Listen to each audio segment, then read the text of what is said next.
1948 USA 5-cent coin. Today, we're going to uncover the history of the 1948 nickel, and I'll show you exactly where to look for the secret feature that turns 5 cents into a significant payday. The 1948 nickel is significant because it marks the definitive return to the standard alloy after the wartime nickels debacle. The wartime shift during World War II, nickel metal was a vital strategic material for the war effort. To conserve it, the U.S. Mint temporarily changed the nickel's composition to an alloy that was 56% copper, 35% silver, and 9% manganese. If you find a 1942 to 1945 nickel, check for the large mint mark above Monticello. That indicates silver content, and it's instantly worth more than face value. B. The return to standard. In 1946, the mint returned to the classic composition, and the 1948 nickel is a prime example of this post-war return to form. Composition: 75% copper, 25% nickel weight, 5.0 grams. Designer: Felix Schlag. Mints: the coin was struck at 3 U.S. mints. Philadelphia, P. No mint mark. Mintage: almost equals 89.3 million. Denver, D. Mint mark D. Mintage: almost equals 44.7 million. San Francisco, S. Mint mark S. Mintage: almost equals 11.3 million. The San Francisco S. Mint mark has the lowest mintage, making it marginally scarcer in circulated conditions, but the real value is driven by condition and a specific feature we'll discuss next. This is the game changer. For a 1948 Jefferson nickel to achieve maximum collector value, it needs the designation .A. Anatomy of Monticello. Turn the coin over to the reverse. You see Monticello, Thomas Jefferson's historic home.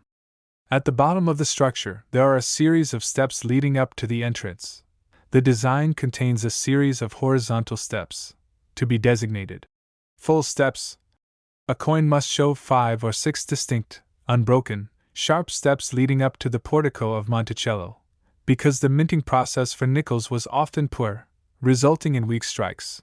Most 1948 nickels are missing steps, or the steps are blurry and merged together. B. Why is it so valuable? A full steps designation proves that the coin was struck with exceptional force and that the die was in perfect condition. It is a testament to the coin's quality and rarity. Value comparison. A circulated 1948 P is worth about 5 cents to $1.00. Get out your magnifying glass. Focus on Monticello. Can you count 5 distinct steps without any wear or blending? If so, you have a potential treasure. Beyond the full steps, a few other minor varieties and errors can boost the value of your 1948 nickel significantly.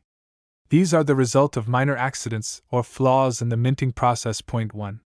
The repunched mint mark. Where to look? The mint mark is located to the right of Monticello on the reverse, near the rim.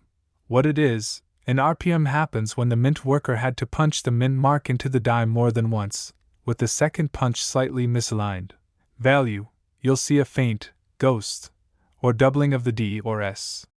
Well-documented 1948 RPMs can sell for $10 to over $50 in decent condition, with the most dramatic examples fetching more. Point 2.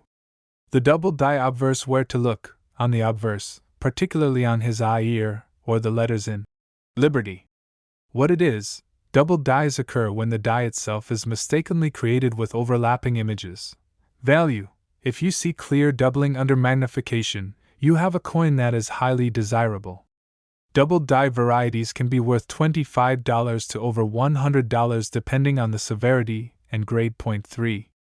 Off-center strikes and lamination errors. Off-center: look for a coin where the image is not centered on the planchet. A mild 5 to 10% off-center strike might add a few dollars, but a dramatic 50% off-center strike can be worth $75 or more. Lamination errors: these appear as flaking, peeling, or missing chunks of metal due to impurities in the alloy. These are unique, one-of-a-kind errors that collectors pay a premium for, often ranging from $5 to $50 depending on the size of the peel.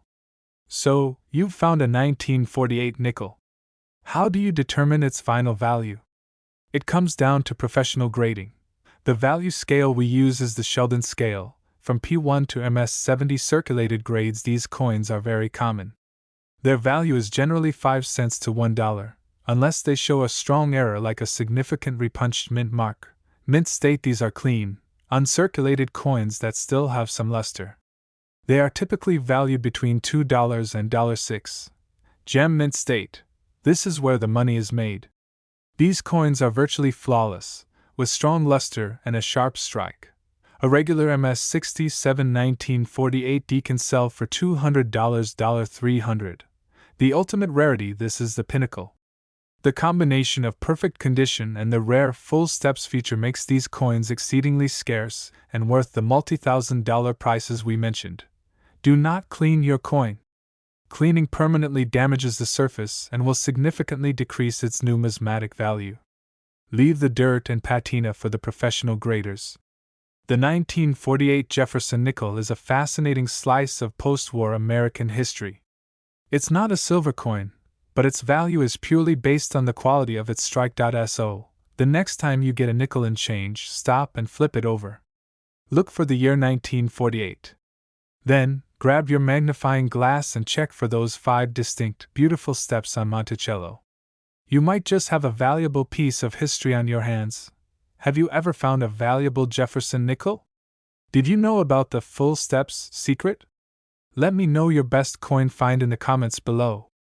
If you want more videos on coins that are hiding in plain sight, hit that like button and subscribe to the channel. Thanks for watching, and happy hunting!